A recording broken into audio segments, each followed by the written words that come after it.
Hello दोस्तों, ए plus academy में आपका स्वागत है। आज से हम स्टार्ट करने जा रहे हैं एकेडमी के कुछ सब्जेक्ट, जिसमें से आज हम स्टार्ट करने वाले हैं केमिस्ट्री क्लास 11th का केमिस्ट्री का chapter structure of atom start करने वाले हैं, जिसके बारे में हम चर्चा करेंगे, सारे टॉपिक पे डिस्कस करेंगे। आज हमारा ये स्ट्रक्चर ऑफ एटम का फर्स्ट वीडियो है।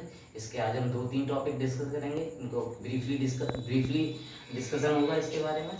तो इस चैप्टर का नाम है स्ट्रक्चर ऑफ एटम। तो स्ट्रक्चर ऑफ एटम में, जैसा कि हम लोगों ने एटम के बारे में पढ़ रखा है पहले क्लास 9th में, कि एटम के बारे में डाल्टन ने एटॉमिक थ्योरी दी थी। डाल्टन ने क्या बोला था? Every matter is made up of टिनी particle is called atom. Dalton ने यहाँ तक बता दिया था कि स्मॉलेस्ट जो यूनिट है किसी भी मैटर की वो है एटम। लेकिन डाल्टन ने एटम के सब एटॉमिक पार्टिकल जो कि एटम के अंदर पाए जाते हैं, इनके बारे में कुछ भी नहीं बताया था। तो एटम जो है बना हुआ है, एटम के अंदर भी पार्टिकल होते हैं। इसके बाद इसकी डिस्कवरी हुई बाद में। इसकी डिस्कवरी, इनमें कौन कौन से पार्टिकल? एटम बना होता है हमारा इलेक्ट्रॉन, प्रोटॉन और न्यूट्रॉन से। ठीक, तो इलेक्ट्रॉन, प्रोटॉन, न्यूट्रॉन के बारे में हम डिस्कस करना है, इनकी डिस्कवरी के बारे में भी पढ़ना है। तो इसका स्ट्रक्चर ऑफ एटम का क्लास 11th का चैप्टर है, जिसमें पहला टॉपिक जो है उसका नाम है सब एटॉमिक पार्टिकल। ठीक, तो सब एटॉमिक पार्टिकल मीन्स क्या होता है? जिन पार्टिकल से एटम मिलकर बना है, उन पार्टिकल्स को हम सब एटॉमिक पार्टिकल बोलेंगे। ठीक, उनमें पार्टिकल कौन कौन से हैं? एक है इलेक्ट्रॉन, प्रोटॉन और न्यूट्रॉन। आपको पता होना चाहिए इनकी डिस्कवरी किसने की थी। इलेक्ट्रॉन की डिस्कवरी की थी थॉमसन ने।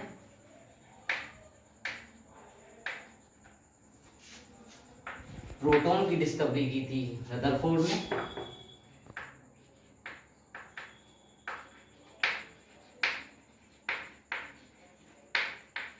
और न्यूट्रॉन की डिस्कवरी की थी हमारी चैडविक ने, जेम्स चैडविक, जो कि आप लोग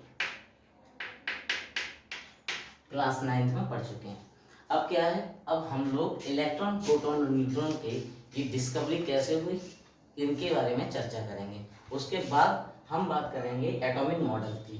कुछ जैसे डाल्टन ने एटॉमिक मॉडल दिया था, उसके बाद कई सारे एटॉमिक मॉडल आए, जिन्होंने कुछ ना कुछ उसमें अपडेट किया और कुछ ना कुछ उसमें ड्रॉबैक्स निकाले जो उससे पहले का एटॉमिक मॉडल था।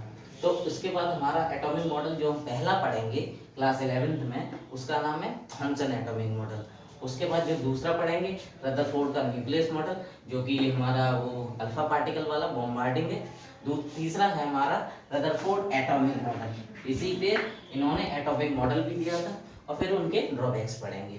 तो आज के टॉपिक हमारे ये हैं सब atomic particle, atomic model, atomic model में सब। तो पहला जो टॉपिक है हमारा वो है सब एटॉमिक पार्टिकल। सब एटॉमिक पार्टिकल में सबसे पहला जो एटॉमिक पार्टिकल है उसका नाम है इलेक्ट्रॉन। इलेक्ट्रॉन की डिस्कवरी हुई। इलेक्ट्रॉन की डिस्कवरी के लिए साइंटिस्ट ने सबसे पहले एक ट्यूब बनाई इससे भी। डायग्राम आपने ये देखा होगा, क्लास 9th में भी देखा होगा। दो ट्यूब बनाई जिसके अंदर प्रेशर लो किया और इसको एक हाई वोल्टेज सोर्स से कनेक्ट किया। याद रखिएगा, एक हाई वोल्टेज सोर्स से कनेक्ट किया और इसमें लगभग 10,000 वोल्ट सप्लाई दी। जब सप्लाई दी, और दूसरी चीज इसके अंदर एक वैक्यूम पंप लगाया, जिससे इसका प्रेशर, इस ट्यूब के अंदर का प्रेशर का जो प्रेशर था इसके अंदर, उसको लो किया। ठीक, अभी बताएंगे इसके बारे में क्या क्यों लो किया इन्होंने। अब और इन्होंने दो प्लेट ली, एक कैथोड और एक एनोड। एक कैथोड और एक एनोड, और इधर इन्होंने सोर्स लगा दिया एक हाई वोल्टेज का। अब जब इन्होंने सप्लाई दी, बीच में कोई कनेक्टिविटी नहीं। आपको दिखाएं यहाँ पे अलग से, अगर हम दिखाना चाहें तो इस टाइप से था।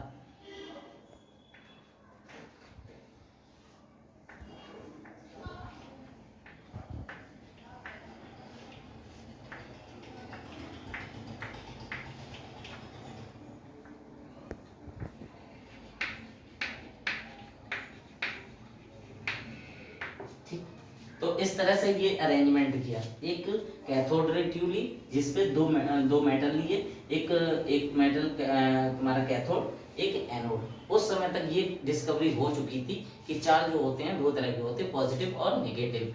जब यहाँ से सप्लाई दी और हाँ इसके अंदर लो प्रेशर मेंटेन किया गया, लो प्रेशर भाई वैक्यूम पंप लगाया गया इस टाइप से, ये देखो यहाँ पे लगाया हुआ है हमने, ये वैक्यूम पंप लगाया हुआ है। इससे क्या किया गया, वैक्यूम, इससे प्रेशर को लो किया गया। अब क्या हुआ, अब यहाँ से हमने जब सप्लाई दी, वोल्टेज की सप्लाई दी, तो यहाँ पे देखिए एक अमीटर लगाया गया, अमीटर, ठीक, यहाँ मान सकते हैं हम, यहाँ पे भी मान सकते हैं, मीटर लगाया गया, ठीक। यहाँ पे कोई भी कनेक्टिविटी नहीं है, बीच में कोई भी कनेक्टिविटी नहीं, कैथोड और एनोड के बीच में कोई भी कनेक्टिविटी नहीं है। लेकिन हम एमीटर के अंदर जब हम देख रहे थे तो ये देखा गया कि इसके अंदर जो करंट है वो कंटिन्यूअसली फ्लो हो रहा है। फिर से समझिए, कैथोड और एनोड के बीच में कोई भी कनेक्टिविटी नहीं है, लेकिन फिर भी एमीटर के अंदर कंटिन्यूअस करंट फ्लो होते हुए शो हो रहा है। तो यहाँ से साइंटिस्ट ने डाउट किया कि शायद कहीं ना कहीं यहाँ से कोई रेस या तो जा रही है इस साइड या इधर से आ रही है, या तो इधर से जा रही है या इधर से आ रही है। तो उन्होंने सोचा कि इसके अंदर कोई रेस है तभी ये कंटिन्यूस करंट आ रहा है, अदरवाइज तो यहाँ से करंट यहाँ जाएगा, यहाँ से रिवर्स हो जाएगा, आगे ये जाएगा ही नहीं, ठीक। तो यहाँ पे क्या हुआ, इन लोगों ने यहाँ से क्या किया, इस कैथोड रे के पीछे स्क्रीन पर एक फ्लोरोसेंट स्क्रीन बनाई, फ्लोरोसेंट स्क्रीन। फ्लोरोसेंट स्क्रीन का मतलब जिंक सल्फाइड की बनाई, जो कि ग्लो करती है, अगर कोई पार्टिकल इस पे टकराता है तो वो ग्लो करती है। तो इन्होंने क्या किया, जब सप्लाई दिया तो यहाँ पे इस पे देखा कि यहाँ पे छेद किया, यहाँ पे छेद करने से क्या हुआ, यहाँ से जो पार्टिकल्स आए इधर पे ग्लो नहीं हुए, ठीक। फिर उन्होंने क्या किया, इस साइड में एक छेद किए, हल्का सा छेद किया, और इधर से जब हाई वोल्टेज दिया 10,000 वोल्ट की सप्लाई दी तो क्या हुआ, यहां से देखा गया ये जो फ्लोरोसेंट स्क्रीन थी इधर भी लगाएगी, ठीक है, जिसको इसका नाम था जिंक सल्फाइड, जिंक सल्फाइड। तो जब रेस जब यहां से जा रही थी तो यहां से यहाँ पे ग्लो दिखा, ये जो रेस थी इस तरफ से टकरा रही थी, जब ये ग्लो दिखा तो ये पता चला कि कोई एक ऐसा पार्टिकल है जो कि हमारा इससे टकरा रहा है, ठीक। तो यहाँ पे क्या हुआ, जब हमने यहाँ से एक छेद किया इसके अंदर और हाई वोल्टेज दिया तो यहाँ से जो रेस जा रही थी, इस रेस को नाम हमने खुद अपनी तरफ से दे दिया, कैथोड से निकलने वाली रेस को कैथोड रे नाम दिया, इसको नाम दिया कैथोड रे। और कैथोड रेज नाम दिया, आपको जैसे पता है एनोड आपका पॉजिटिव होता है और कैथोड आपका नेगेटिव होता है।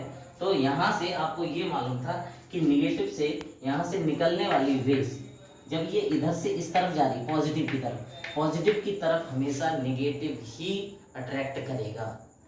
तो यहाँ से जो नाम निकाला, जो कैथोड रे जिस पार्टिकल के थ्रू फ्लो हो रही है उस पार्टिकल को नाम दे दिया इलेक्ट्रॉन। क्यों? क्योंकि ये जो था, ये जो फ्लो हो रहा था ये नेगेटिव से पॉजिटिव की तरफ फ्लो हो रहा था, जिससे हमने इस कैथोड रे को, पार्टिकल को हमने दे दिया ना इलेक्ट्रॉन।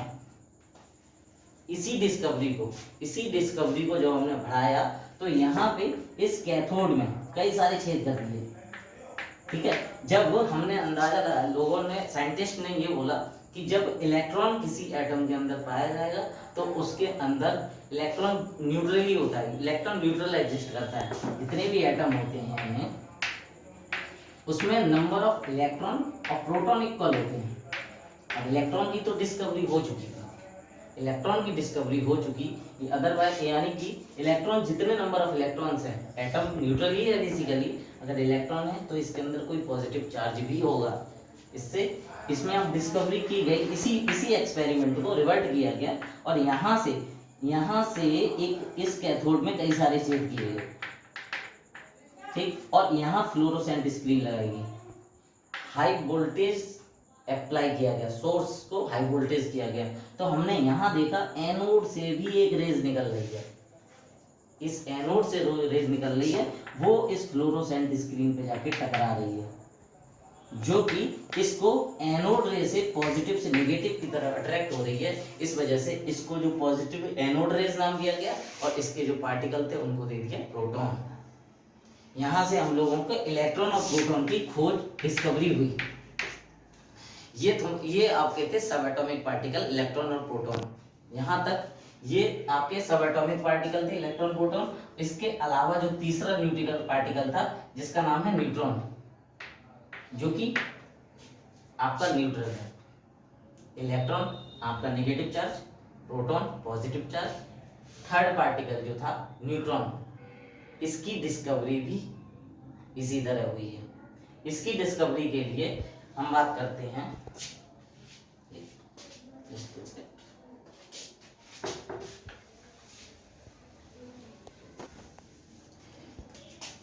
इलेक्ट्रॉन की खोज डिस्कवरी। आपको पता है थॉमसन, प्रोटॉन, चैडविक। आपको पता है किस तरह का अरेंजमेंट किया कैथोड रे ट्यूब का, इससे इन्होंने इलेक्ट्रॉन और प्रोटॉन की खोज की। अब क्या हुआ, अब इन लोग साइंटिस्ट ने एक हाइड्रोजन मॉलिक्यूल लिया। हाइड्रोजन मॉलिक्यूल में कितने प्रोटॉन होते हैं? 1, atomic number 1, number of proton 1। Helium को लें तो तुम्हारे होते हैं 2।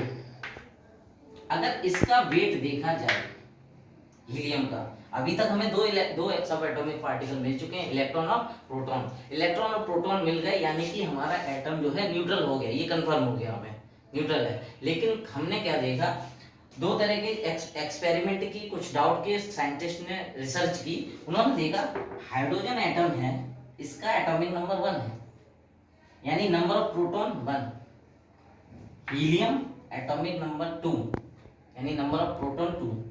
अब जब हमने इसको वेट किया, इसको देखा कि 2 हाइड्रोजन अगर एटम ले लें हम, 2 हाइड्रोजन एटम को एक तरह से सिंपली हम मान लें एक तराजू में रख लें, एक हाइड्रोजन एटम 2, एक तरफ हीलियम। अगर यहाँ पे 2 हाइड्रोजन ले लें, इसका 1, इसकी 2 यूनिट हो गई, इसकी 2 हो गई टोटल, तो इनका वेट इक्वल होना चाहिए था, लेकिन ऐसा नहीं था। इनका ऐसा नहीं था, यानी कि साइंटिस्ट ने सोचा कि कहीं ना कहीं इलेक्ट्रॉन प्रोटॉन के अलावा कोई और सब एटॉमिक पार्टिकल है जो इसको वेट दे रहा है, और इसमें एक कॉन्सेप्ट तो ये था। दूसरा ये था, जब हमने पूरे एटम का वेट, न्यूट्रॉन, इलेक्ट्रॉन और प्रोटॉन को वेट किया, इनका सम, मास का सम और इस एटम का मास का सम, जब हमने वेट किया तो इस एटम का मास एक्स्ट्रा निकला, इस एटम का मास एक्स्ट्रा निकला। तो इसके लिए क्या था, कोई एक ऐसा थर्ड एटॉमिक सब एटॉमिक पार्टिकल था जिससे इसका वेट बढ़ रहा है। उसके लिए क्या किया, उसके लिए साइंटिस्ट ने बेरिलियम की एक प्लेट ली, इस पे अल्फा पार्टिकल की बॉम्बार्डिंग कराई। ये पार्टिकल यहां से बेरिलियम की, याद रखना बेरिलियम, यहां से अल्फा पार्टिकल की बॉम्बार्डिंग कराई। ये निकल के यहां से आगे वैक्स मतलब मोम, ये पार्टिकल आके यहां से कुछ रेज निकली इस बेरिलियम की प्लेट से। इससे जो रेज निकली, जब हमने इसको इलेक्ट्रिक फील्ड के बीच में से गुजारा, जब हमने इधर पॉजिटिव इधर नेगेटिव लगाया, तो देखा कि ये सीधी चली गई, यानी कि ये जो भी पार्टिकल हैं जो जा रहे हैं, इनका पॉजिटिव और नेगेटिव से कोई फर्क नहीं पड़ता। अब पॉजिटिव और नेगेटिव से जब कोई फर्क नहीं पड़ता, इसका मतलब क्या है, ये क्या है, न्यूट्रली डिस्चार्ज, यानी कि ये क्या है, न्यूट्रल, यानी कि न्यूट्रल मतलब न्यूट्रॉन्स। जब हमने इनके वैक्स से निकाला, इस मोम से निकाला, तो यहां से प्रोटॉन निकले। ठीक, अब देखिए यहाँ पे पॉजिटिव और नेगेटिव चार्ज के बीच में जब हम कैथोड रे को पास करा रहे थे, जब हमने यहाँ पे ये कैथोड रे जा रही थी इस साइड में, हमने एक पॉजिटिव इधर लगाया, एक इधर लगाया। जब इलेक्ट्रॉन इधर जा रहे थे तो ऐसे न जाते हुए ये इधर डिफ्लेक्ट हो गए थे, यानी कि इलेक्ट्रॉन पॉजिटिव की तरफ अट्रैक्ट हो रहे थे, इससे अंदाजा लग गया था यहाँ, इससे जो है इलेक्ट्रिक फील्ड पे ये डिफ्लेक्ट होती है। इसी तरह हमने प्रोटॉन के में भी किया था, प्रोटॉन नीचे की तरफ डेविएट हो रहे थे, ठीक, जब हमने इसी तरह इसका अल्फा न्यूट्रॉन की बात की, जब इसके लिए मैग्नेटिक फील्ड लगाया, नो डिफ्लेक्शन। और जब ये वैक्स के साथ के अंदर से निकली तो वैक्स के अंदर जो एटम थे उससे प्रोटॉन्स निकले, यानी कि प्रोटॉन्स को कौन निकाल सकता है? उनके ही वेट के इक्वल का कोई पार्टिकल। इससे हल्का पार्टिकल प्रोटॉन को नहीं निकाल पाएगा। इससे हमने अंदाजा लगाया जो प्रोटॉन है इसी के इक्वल एक और पार्टिकल है, सब एटॉमिक पार्टिकल है, जो कि न्यूट्रली चार्ज है, न्यूट्रली डिस्चार्ज है, बिल्कुल भी उस पर कोई चार्ज नहीं है, जो जिसका वेट इस प्रोटॉन के वेट के इक्वल है, वही इसको बाहर निकाल सकता है। यानी कि यहाँ पे एक और पार्टिकल निकला जो कि न्यूट्रली, जिसपे चार्ज 0 था, जिसको नाम दिया गया न्यूट्रल। तो इस तरह हम लोगों ने तीनों सब एटॉमिक पार्टिकल के बारे में देखा, इलेक्ट्रॉन, प्रोटॉन और न्यूट्रॉन। इलेक्ट्रॉन की खोज और प्रोटॉन की खोज हमने देखा कैथोड रे ट्यूब से की गई, और न्यूट्रॉन की खोज हमारी इस अल्फा बॉम्बार्डिंग से बेरिलियम पर गैस के जरिए। तो इससे क्या पता चला, ये लोगों ने 3 सब एटॉमिक पार्टिकल की खोज की। ठीक, अब अल्फा इसके चार्ज की भी वैल्यू हुई, जो हमारा इलेक्ट्रॉन था इस पे चार्ज माइनस था, प्रोटॉन पॉजिटिव था और न्यूट्रॉन न्यूट्रल था। ये तो थे सब एटॉमिक पार्टिकल हमारे। अब क्या हुआ, अब इन्होंने एटम से रिलेटेड जो हम लोगों ने डाल्टन थ्योरी पढ़ी थी, इसी को मॉडिफाई किया गया और इसके बाद एटॉमिक मॉडल दिए गए। सब एटॉमिक पार्टिकल पता चल चुके थे, इलेक्ट्रॉन, प्रोटॉन, न्यूट्रॉन पता चल चुके थे। अब इन्हीं से रिलेटेड सभी ने अपने अपने एटॉमिक मॉडल दिए। इसमें से पहला मॉडल जो इस चैप्टर में है उसका नाम है थॉमसन मॉडल, जो कि आपने 9th में भी पढ़ रखा है। थॉमसन मॉडल में कोई ज्यादा नहीं है, इन्होंने ये बोला कि जो एटम है, इन्होंने क्या बोला, जो एटम है, थॉमसन ने क्या बोला, इन्होंने ये बोला,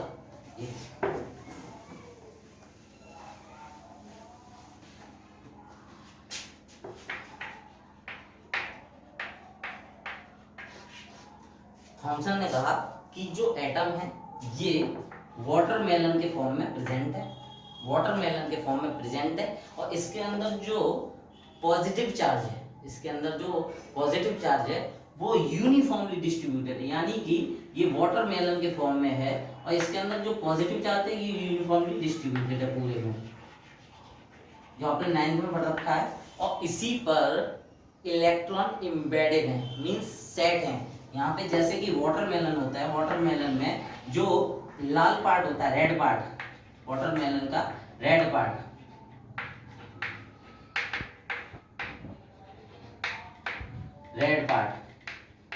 ये होता है पॉजिटिव चार्ज यूनिफॉर्मली डिस्ट्रीब्यूटेड।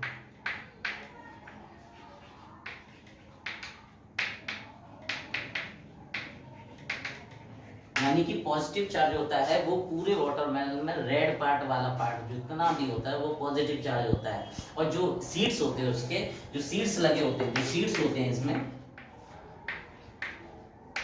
ये तुम्हारे हमारे इलेक्ट्रॉन होते हैं, इलेक्ट्रॉन एम्बेडेड होते हैं।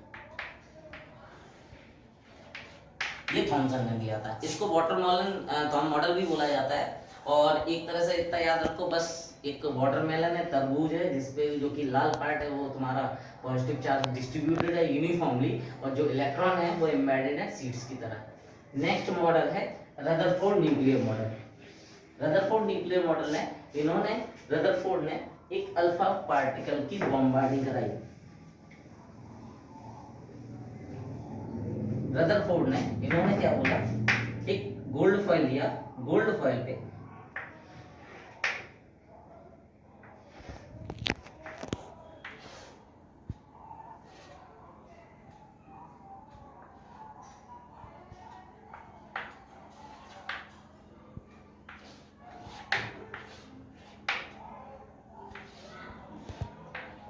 रदरफोर्ड ने क्या किया, एक गोल्ड फॉइल ली, गोल्ड फॉइल एक थिन पतली सी शीट बनाई उस पे, और उस पे अल्फा पार्टिकल की बॉम्बार्डिंग करा दी।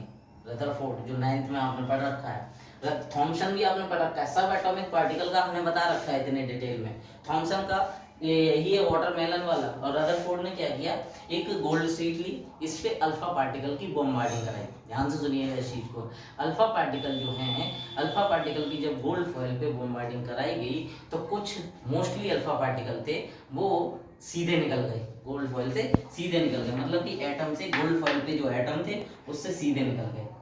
दूसरे कुछ अनडिफ्लेक्टेड हुए, बहुत कम, ना के बराबर डिफ्लेक्शन हुआ उनके बारे में। मतलब कि अल्फा पार्टिकल की बात करें, अल्फा पार्टिकल हमारे पॉजिटिव होते हैं। अगर अल्फा पार्टिकल एटम से जा रहे हो, कुछ डिफ्लेक्ट हो रहे हैं, इसका मतलब ये है कि अल्फा पार्टिकल जो हैं कहीं ना कहीं किसी, अल्फा मतलब पॉजिटिव, ये किसी ना किसी पॉजिटिव चार्ज से रिपेल कर रहे हैं। इसका मतलब क्या है, अल्फा पार्टिकल जब किसी एटम के पास से जाएंगे, एटम के अंदर से जाएंगे, तो उसके अंदर कोई ना कोई पॉजिटिव जगह है या पॉजिटिव चार्ज है जिससे वो डिफ्लेक्ट हो रहा है। तो रदरफोर्ड ने जो मोस्टली, और कुछ अल्फा पार्टिकल ऐसे थे जो 90 डिग्री एंगल पर डिफ्लेक्ट हुए, कुछ 10,000 अल्फा पार्टिकल में से 1-2 अल्फा पार्टिकल ऐसे भी थे जो बाउंस बैक हो गए, जिस रास्ते से गए उसी रास्ते से वापस आ गए। तो इससे रदरफोर्ड ने कंक्लूजन निकाला कि कुछ मोस्टली जो पार्ट है एटम का, मोस्टली पार्ट कैसा है, इसका एम्प्टी है। दूसरा, इसके सेंट्रल में इस पूरे एटम का जो मास है वो सेंट्रलाइज है किसी एक जगह पे। पूरे एटम का मास किसी एक सेंट्रल पॉइंट पर है जिसको नाम दिया न्यूक्लियस।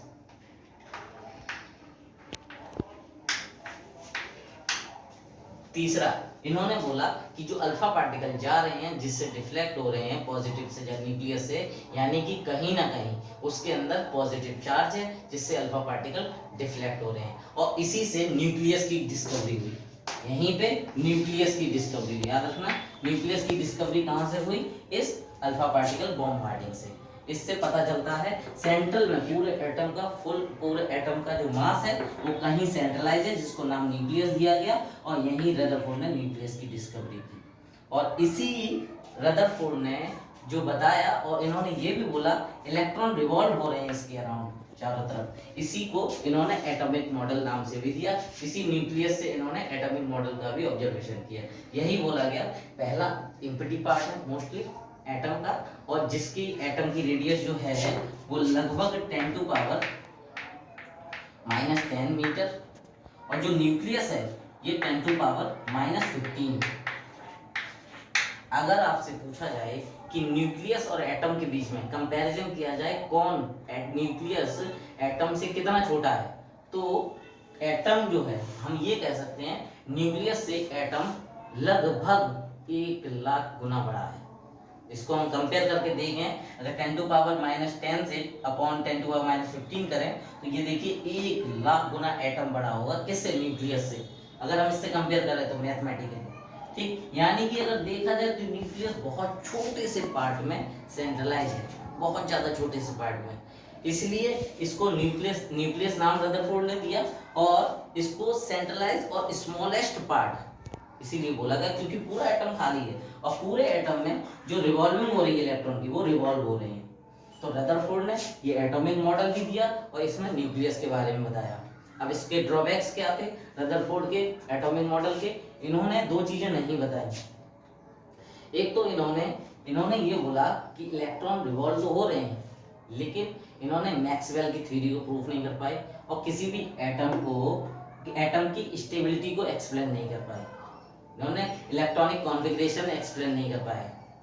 इन चीजों, इनके ड्रॉबैक्स को पूरा किया किसने, बोहर्स ने जाके। देखिए ध्यान से सुनिए, डाल्टन ने एटॉमिक थ्योरी दी, डाल्टन का एटॉमिक थ्योरी में केवल एटम के बारे में चर्चा की गई। थॉमसन ने एटॉमिक थ्योरी में, थॉमसन के मॉडल में एटम था, इलेक्ट्रॉन थे, पॉजिटिव चार्ज भी था उनके एटॉमिक मॉडल में, उन्होंने एटॉमिक मॉडल दिया। उसके बाद रदरफोर्ड ने न्यूक्लियस मॉडल दिया, इनके में भी कमियां थी। इसके बाद रदरफोर्ड ने एटॉमिक मॉडल, इनके में भी ड्रॉबैक्स था। इन्होंने इलेक्ट्रॉन में मैक्सवेल को एक्सप्लेन नहीं कर पाया, मैक्सवेल की थ्योरी नहीं दे पाई।